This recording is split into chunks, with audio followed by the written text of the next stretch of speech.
Well, just as was expected, not necessarily welcomed. It's been another cold day in the neighborhood. Colder weather still ahead, a very brief glimmer of a chance of a warm up before it's back to this January-ish type weather for the extent pretty much of your 7-day. We'll take a look and see how things are going to run thereafter. It's not going to be this cold for the next 7 days, but we're not getting anywhere out of the low 50s at best.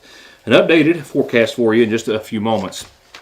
A quick legislative update before we get into our local headlines this evening. Happening in Frankfort today, House Bill 551 has officially made its way out of the House and on to the Senate, passing the House this morning by a vote of 34 against and 63 in favor of 551, which of course would expand sports gambling in the state of Kentucky.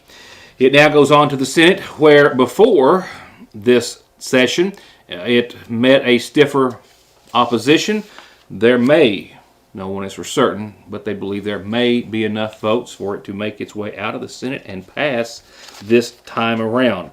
It, of course, received unanimous, to no surprise there, approval in the House Licensing and Occupations Committee last Wednesday, and it would allow Kentucky's 9 horse racing facilities to get licenses to offer sports gambling. It would also allow online betting. Now, it is different this time around from prior attempts. There will be no online poker feature, and no fantasy sports either. Medical marijuana is taking another step as well. It could be legal in Kentucky. Still a lot of hurdles there as well, but it has made its way out of a Senate committee by a vote of 3 against, 8 in favor of. It's Senate Bill 47, which would, for anyone with any type of cancer, chronic pain, epilepsy, seizures, multiple sclerosis, chronic nausea, PTSD, and then any other condition or disease which the Kentucky Center for Cannabis, established in state law or its successor, determines that sufficient scientific data and evidence suggests to demonstrate that an individual diagnosed with that condition or disease is likely to receive medical therapeutic benefits from the use of cannabis. So a little bit of an open door there, if you will. The House has already passed medical marijuana, of course, legislature before, but it never gets out of the Senate. Just the fact that it made it through a Senate committee, well, is of some significance. And of course, the full Senate would have to make a vote on it before it would go to the House, and then, of course, to the governor's desk, ultimately to become law on the first of the year. But that is still a long way away. And it's now being called the Do No Harm Bill. It's gone through some changes. It's now even more so a culmination of House Bill 470 and another bill. And it is, of course, focusing on gender-affirming care for transgender young people in Kentucky. It has also now included language from Senate Bill 150 about pronoun usage, and it also bans education on gender and sexuality, and as well sets guidelines on school bathroom policies. A Kentucky Senate passed that act, the Do No Harm Act, earlier today. And that's it for updates today. We're closely watching that as the session continues to roll on. Before we get to local headlines, a Pike County woman walked out of a facility out of Ashland and has not been seen since. Could very well be in the eastern Kentucky area. She also has her small child with her and warrants in her name. The Ashland Police Department is asking for our help and yours in keeping an eye out for this woman and the missing 2-month-old female Miley, who is being accompanied by Kayla Simpson. Simpson left with her from a facility in Ashland last night, around 11:15 or so. Kayla Simpson and Miley are both from Pike County. We believe mother and daughter. That's not confirmed in the press release, but believed to have walked away at around 11:15. And since the investigation and search began, warrants have now been issued in Simpson's name on charges of custodial interference and wanton endangerment. Simpson is also described as white, around 5'2", 27 years old, with black hair and blue eyes, and was last seen blue jeans and a royal blue shirt. She also said to have a pierced upper lip.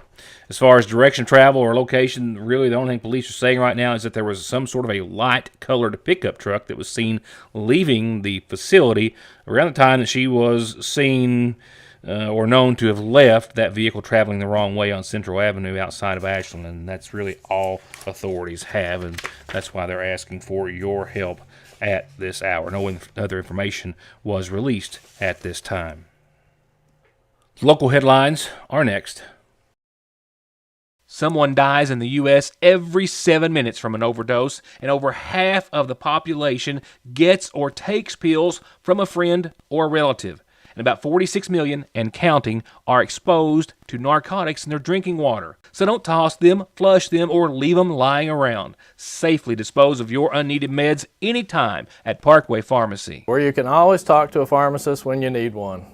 There where every day starts, it's made, and it ends. From hitting the floor to hitting the road and back, your feet carry the day's duties. And if you're hurting from what might be a work or sports or stress-related fracture you don't even know about, diabetic, or that all too often heel pain that just won't go away, or any type of pain or discomfort or in need of wound care, come to where they care. Put your best foot forward and come visit our podiatry team. We care about our patients and their feet. That's Dr. Cheney and her team at Hope Family Podiatry Center next to Hope Family Pediatrics on the Mountain Parkway. McGoffin Farm Bureau and manager Doug Green are proud to welcome Agent Jeff Salyer to the agency. Jeff's lifelong knowledge of the community and our people make him an immediate asset for all of your auto, home, life, commercial, and retirement investments. They're waiting for your call or visit at McGoffin Farm Bureau. Next, local headlines tonight, an update on a report from yesterday, an ongoing report that yesterday had, at that point, resulted in the indictment of a McGoffin County man for rape and sexual abuse charges. There has now been another indictment returned related to the same case. On last evening's broadcast, I had information that a special grand jury was called here in McGoffin County last week, in which Kentucky State Police and Trooper Jimmy Stratton from Post 9 presented a case to the grand jury regarding Jared Owens, who we had before reported had been charged with rape and sexual abuse, and had been first placed in the Big Sandy Regional Detention Center, most recently, as of late, I think, being held in the Floyd County Jail, and officially was indicted last week on 2 counts of rape in the first degree and sexual abuse in the first degree, 3 counts, all counts related to a juvenile. The indictment warrant was served on Owens while he is incarcerated in the Floyd County Detention Center. No other court date or other information on the case is available at this time. As far as Jared Owens is concerned, however, it appears as though another indictment, second indictment, was returned by the same special grand jury last Thursday and has since been served. It is in the name of Owens' 27-year-old wife, Ramika, who has been indicted as well by the Kentucky State Police. I do not have a citation in front of me, but information that we have been able to confirm indicates that authorities presented information to the grand jury that Owens had attempted to bribe the complaining witness, the juvenile, which is the subject of the rape charges and sexual abuse charges, in regards to changing the juvenile's story or somehow resulting in lesser or no charges against her husband, and was indicted herself by the grand jury for a single count, again, of bribing a witness, and just as of around 4:30 was lodged in the Big Sandy Regional Detention Center. In other local news tonight, further arrest. The arrest of 43-year-old Angel Gibson of Sagersville. She was actually taken into custody a few days ago on Thursday of last week by McGoffin County Sheriff Bill Meade. He and fellow deputies had at that time responded to a residence on Brushy Fork, where a call had come in to authorities that there was a woman there who some other individuals had stopped to check on, and they found her standing outside in the yard staring at the hillside, saying she needed help with blood either on her or on her clothing or both. Authorities arrived. They found her on the porch of the residence she was at that time, and she took off running towards them upon their arrival, telling them that she had a relative who was dead inside the home. They immediately secured her in a vehicle for her own safety, and then proceeded, according to Bill Meade, who I spoke with earlier just a little bit ago, to investigate the house, where they found it covered in blood in numerous areas. There was also blood in a vehicle there at the residence. And further investigation later determined that it appeared as though she had been involved in an incident the night before where she cut her hands and had been hallucinating, they believe high and possibly methamphetamine and or other drugs, and was charged at that time with criminal trespass and public intoxication. However, it was 3 hours after being booked into the Big Sandy Regional Detention Center that day that a correctional officer, a female correctional officer, went to the cell in which Gibson was being kept and was carrying a blanket for her. And as she opened the door, Gibson started trying to come out of the cell. The officer tried to keep her from doing so, was trying to grab her pepper spray from her belt. Gibson got out of the cell and then started attacking that guard, striking her several times in the head and the face, grabbing the correctional officer by the throat and strangling her, according to arrest citations filled out by the Johnson County Sheriff's Department. Finally, the guard was able to deploy her chemical spray, but Gibson still continued to fight until other officers were finally able to subdue her. As a result, she's now facing assault of a police officer or probation officer charges and strangulation in the first degree. Your calendar, weather, and more in a moment. There's no missing that this is the new McFarland and Tinker Law Office location on the Mountain Parkway in the former Farm Bureau building in Sagersville, just like there's no denying that their nearly 60 years of legal experience has won their clients millions and millions of dollars in disability, auto accident, and wrongful death cases. It's where your case matters to you and to us. McFarland and Tinker, also Griffey approved. Trade it and upgrade it now at Appalachian Wireless and receive up to $700 off when you trade your old eligible device in and upgrade to a new iPhone 14 Pro Max or Samsung S23 Ultra on a qualifying Appalachian Advantage plan. What better way to start the year off right than with upgrading to a new 5G compatible device on the region's best network while saving up to $700 off on the hottest smartphones. Appalachian Wireless, giving you another reason to come join the Big Blue Network. Why? Because we are you. We are Appalachian Wireless. Wireless.com for full terms and conditions. Banking from home or on the go has never been easier and will forever be an important and necessary part of life. And Sagersville National has been and will always be at the forefront of meeting and exceeding your financial needs and giving you the safest and most worry-free online and mobile banking so you can worry about the important things, like what's for dinner. They're there when you need them at the main and branch locations of the Sagersville National Bank. At Golden Law Office, our attorneys previously represented the nation's largest insurance and trucking companies, handling cases involving serious personal injury and death. We know their strategies, how they will defend the case, and what factors drive large settlements. The attorneys at Golden Law Office can use this inside knowledge to ensure your case is handled effectively and aggressively. Hiring Golden Law Office provides you with a strategic advantage. Call Golden Law Office today. Up next, tonight's McGoffin Farm Bureau Community Calendar. I don't have it typed in, and I've got a few days to remind you, and I've mentioned it once or twice before, but I just happened to realize I probably ought to mention it again because, a lot of us, most everyone, if you don't have it on your calendar, it doesn't get done. Community Health Days is coming up again at the McGoffin County Health Department the 21st. That will be next Tuesday, which is also the second day of spring.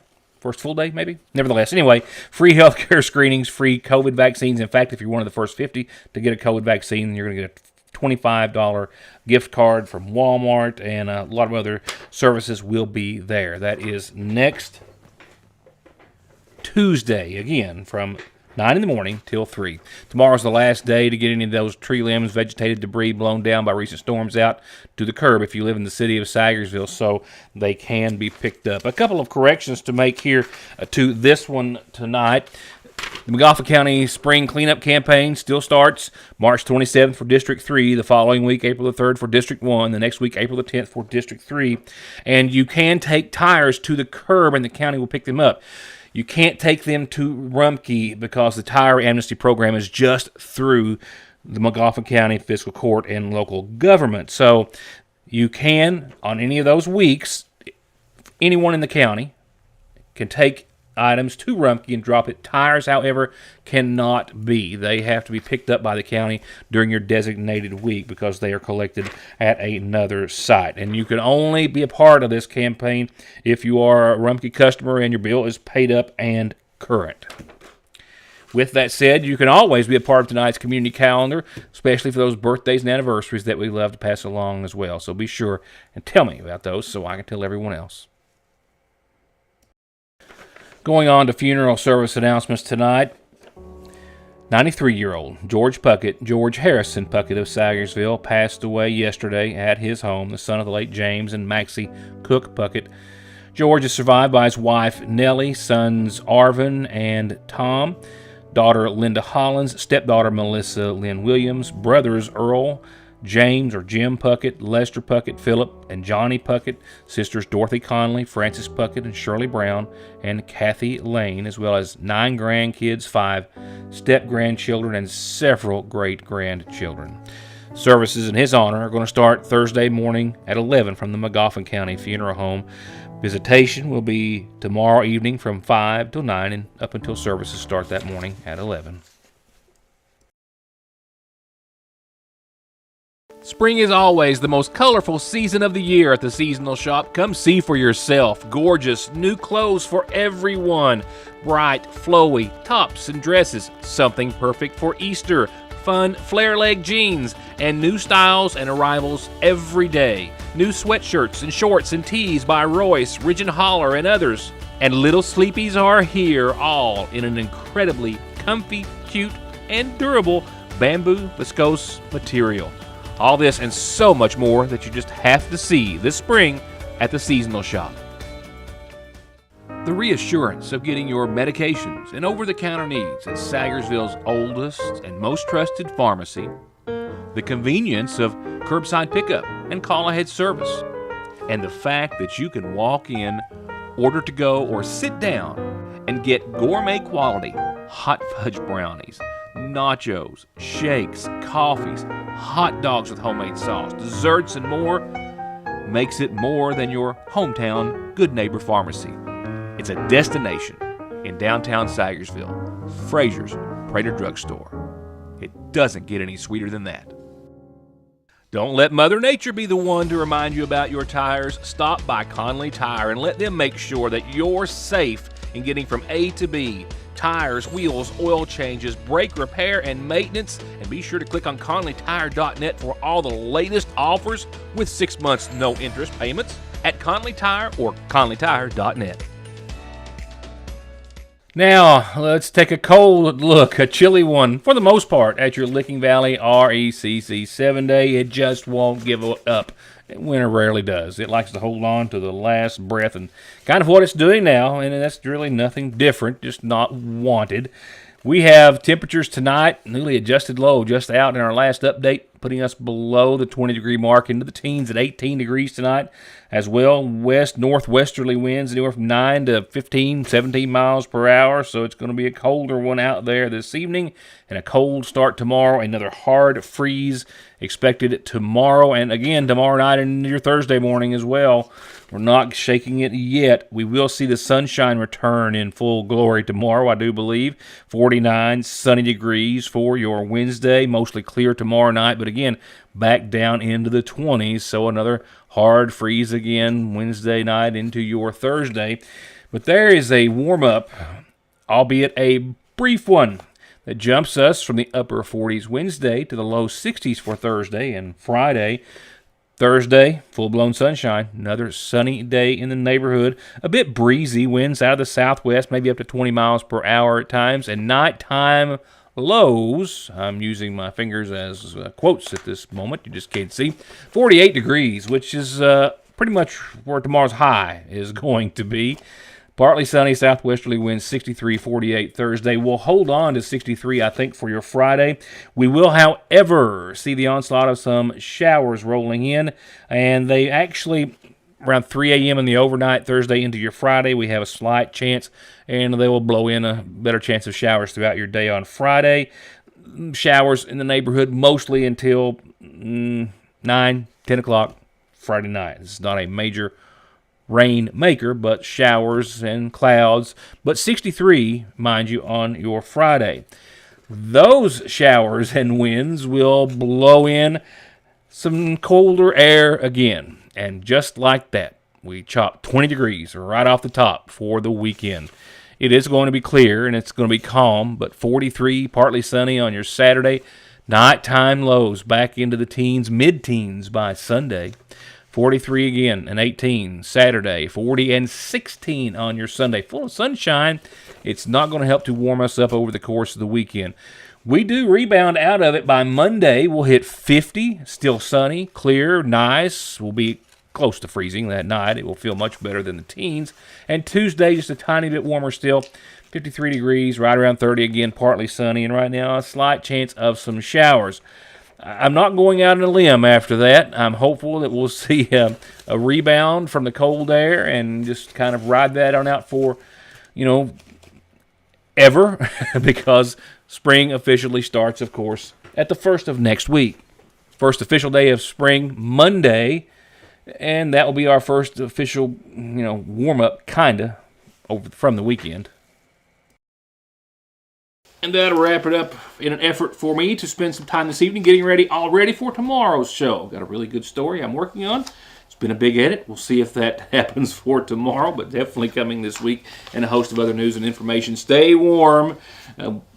Bear through it. Spring is getting closer by the minute and the day, of course, and so is warmer weather. Spring more than likely to get here first. Thank you for being a part of the show. See you tomorrow night.